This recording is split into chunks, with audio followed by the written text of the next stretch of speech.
Olá, amigos. Que a paz, a luz e o amor do nosso Mestre Jesus continue nos envolvendo hoje, agora e por toda a eternidade. Dando continuidade à série de explanações evangélicas da Seara Bendita, hoje nós vamos fazer umas reflexões a respeito do versículo 16 do capítulo 12 da Epístola de Paulo aos Romanos, que nos diz o seguinte: tende a mesma estima uns pelos outros, sem pretensões de grandeza, mas sentindo-vos solidários com os mais humildes. Não vos deis ares de sábios. Hoje, a nossa reflexão será sobre a humildade. Mas antes de nós começarmos a discorrer sobre a humildade, vamos nos valer da narrativa contida nesta obra, Você Não Está Só, volume 2, na página 53, que tem o título de Comece por Você Mesmo. E esta narrativa começa nos dizendo o seguinte: no túmulo de um bispo anglicano, na cripta da abadia de Westminster, estão escritas as seguintes palavras: quando eu era jovem e livre, e minha imaginação não tinha limites, sonhava em mudar o mundo. Quando fiquei mais velho e mais sábio, descobri que o mundo não mudaria. Então, restringi um pouco minhas ambições e resolvi mudar apenas meu país. Mas o país também parecia imutável. No ocaso da vida, numa última e desesperada tentativa, quis mudar pelo menos a minha família, aqueles mais próximos de mim, mas eles não se interessaram nem um pouco. Em meu leito de morte, descobri, enfim, se eu tivesse começado por mudar a mim mesmo, meu exemplo poderia mudar minha família. Com sua inspiração e estímulo, eu teria sido capaz de melhorar meu país e, quem sabe, de mudar o mundo. Muito bem, nós sabemos que a humildade é uma das virtudes que está dentro de nós e que nós temos ainda grandes dificuldades para colocar em prática. Mas, na proporção que nós vamos consultando os ensinamentos de Jesus e os evangelistas ali registraram, lá no Evangelho de Mateus, nos capítulos 5, 6 e 7, está o Sermão da Montanha. Logo no capítulo 5, nós deslumbramos quando Jesus fala das bem-aventuranças, a primeira delas Jesus diz no versículo 3, bem-aventurados os pobres em espíritos, porque deles é o reino dos céus. Nós observamos que nessa bem-aventurança existem duas colocações muito significativas. Uma delas, pobres em espírito, e a outra, reino dos céus. Falando em reino dos céus, nós não é uma frase estranha para nós, porque Jesus, durante todos os seus ensinamentos, muito se valeu desta expressão para poder dizer que nós deveríamos nos preparar para participar desse reino.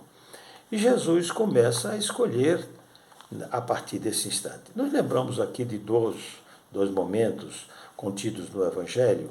Um deles foi quando a mãe dos filhos de Zebedeu ficou sabendo que Jesus estava procurando pessoas especiais para participar do seu reino.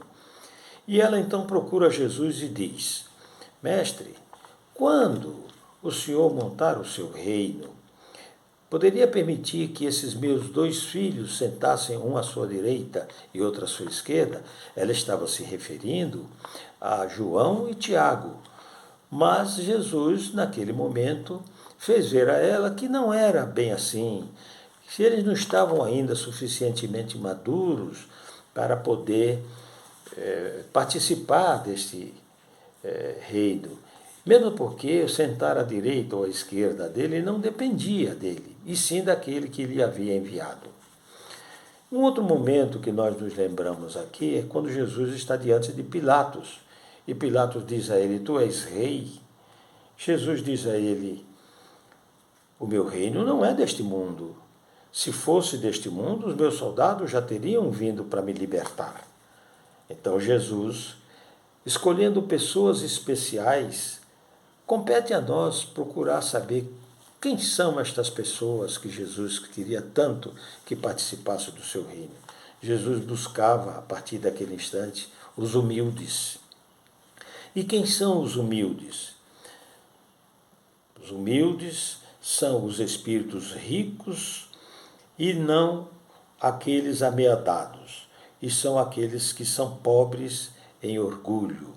Eles são ricos em amor.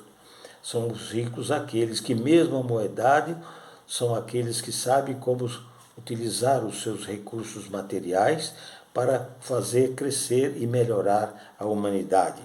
Deus quer espíritos ricos de amor e pobres de orgulho, mesmo porque nós sabemos que o orgulho é exatamente o oposto da humildade. Os pobres e espíritos são os humildes que nunca mostram saber o que sabem, nunca dizem ter o que têm. A modéstia é seu distintivo, porque os verdadeiros sábios são os que sabem que não sabem. É por isso que a humildade se tornou um cartão de ingresso no reino dos céus. E se nós estamos buscando este cartão, vamos começando nos preparando para descobrirmos e colocar em prática a nossa humildade. Mas nós nos lembramos aqui daquele carvalho que era muito forte, portentoso, à beira de um lago, conversando com os juncos, com a sua fragilidade. E o carvalho dizia: vê como sou forte, eu resisto aos ventos, eu forneço a sombra para aqueles que aqui procuram. E os juncos quietos, observando a sua fala, de repente uma tempestade muito forte arranca o carvalho pela raiz e leva rio abaixo. Mais na frente ele encontra estes juncos e ali começa um diálogo. Ele diz: admiro vocês com a sua sabedoria, souberam driblar a fortaleza dos ventos e estão aqui prontos para recomeçar. E eu nem chance mais tenho para recomeçar o ponto onde devo fazer. O que queremos dizer com isso? Que a força não é necessariamente a melhor alternativa para nós rebatermos, às vezes, os ataques e atravessar as adversidades que nos apresentam. A humildade é a propulsora de todas as grandes ações e rasgos de generosidade, seja na filosofia, na arte, na ciência, na religião. Quantos vaidosos, muitas vezes, se ostentam dizendo que são imbatíveis por alguma razão, quando na verdade são simples pessoas que estão ali atravessando um momento de certa glória em sua vida. Os humildes são simples no falar, sinceros e francos no agir, não fazem ostentação de saber nem de santidade. Eles não gostam dos bajulados e servis e deles se compadecem, porque os bajulados são aqueles que estão para ser servidos, e quando nos tornamos servis, deixamos de ser humildes, porque passamos a ser apenas aquelas pessoas que, sem nenhuma utilidade, desconhecem o verdadeiro valor que têm. A humildade é a virgem sem mácula, que a todos destaca sem poder ser pelos homens destacada. Ela é senhora de si.